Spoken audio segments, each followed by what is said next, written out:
Oke teman-teman, kembali lagi bersama Yugi Recover Indonesia. Selamat datang di Tajuk Trivia episode kelima.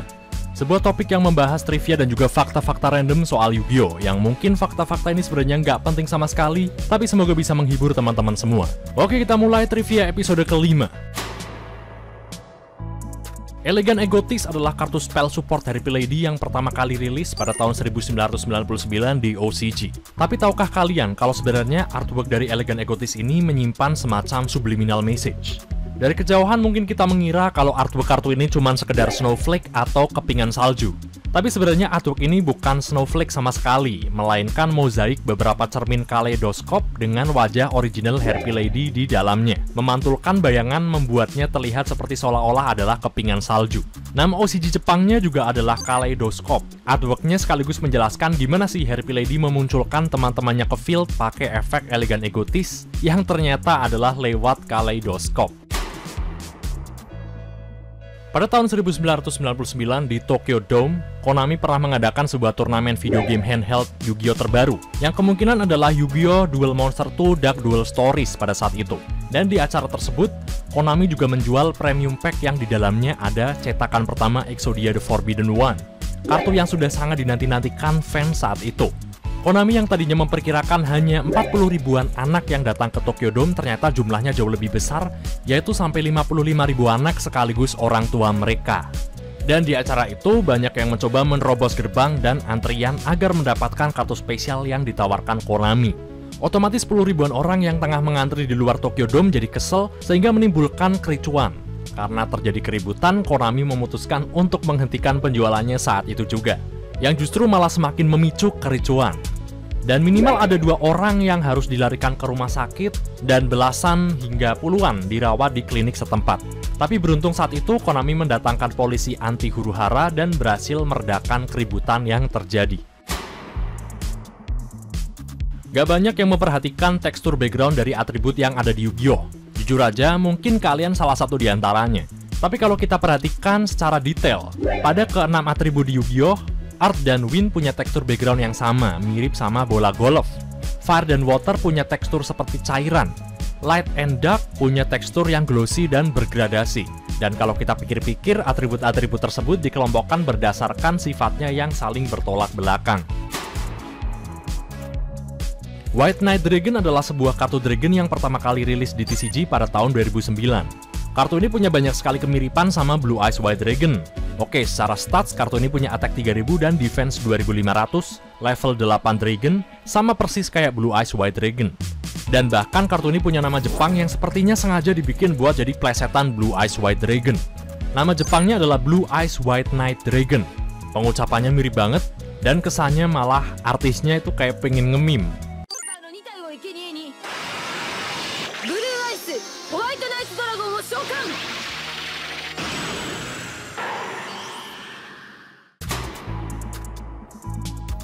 Gagaga Cowboy punya efek yang akan diaplikasikan sesuai battle positionnya. Kalau attack position dan dia menyerang sebuah monster, maka attack-nya akan bertambah 1000 dan attack monster yang diserangnya akan berkurang 500 pada saat damage step.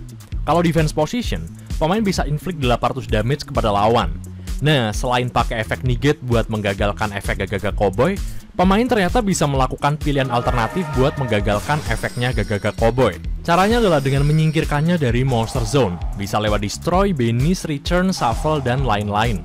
Efek Gagaga Cowboy hanya akan diterapkan ketika dia sedang dalam suatu battle position, dan ketika dia tidak berada di monster zone, otomatis dia tidak bisa dalam suatu battle position. Itu artinya efeknya tidak akan diterapkan.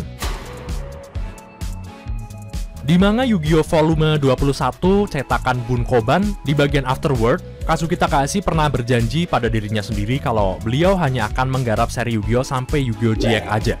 Tapi sayangnya di tahun 2006, beliau disamperin staf produksi dan diajak berdiskusi soal ide Yu-Gi-Oh! 5Ds. Karena mereka juga merupakan sahabat Takahashi yang sudah sukses membantunya mempopulerkan Yu-Gi-Oh! Secara internasional, sehingga Takahashi setuju. Tapi dengan satu catatan kalau Yu-Gi-Oh! 5Ds adalah seri terakhirnya.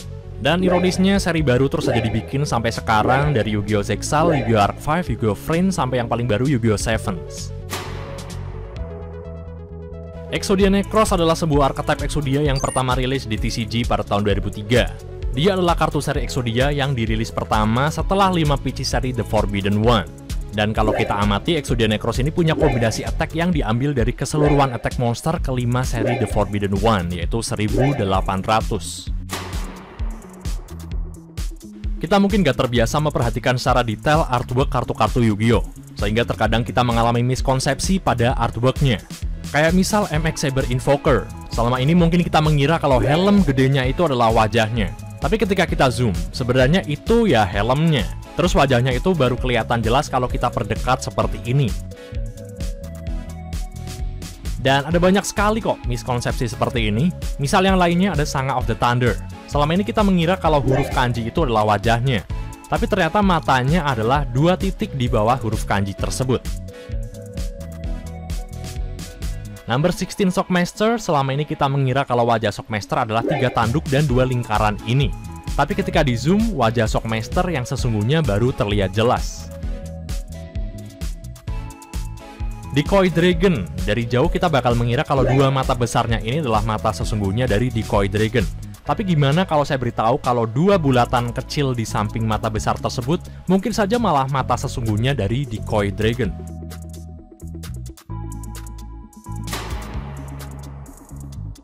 Dark Snake Syndrome adalah sebuah continuous spell yang di setiap standby phase pemainnya bisa inflict damage kepada kedua pemain sebesar 200. Dan damage ini akan digandakan setiap standby phase pemainnya. Itu berarti dalam 6 giliran saja, pemain bisa memberikan 12.600 damage kepada lawan.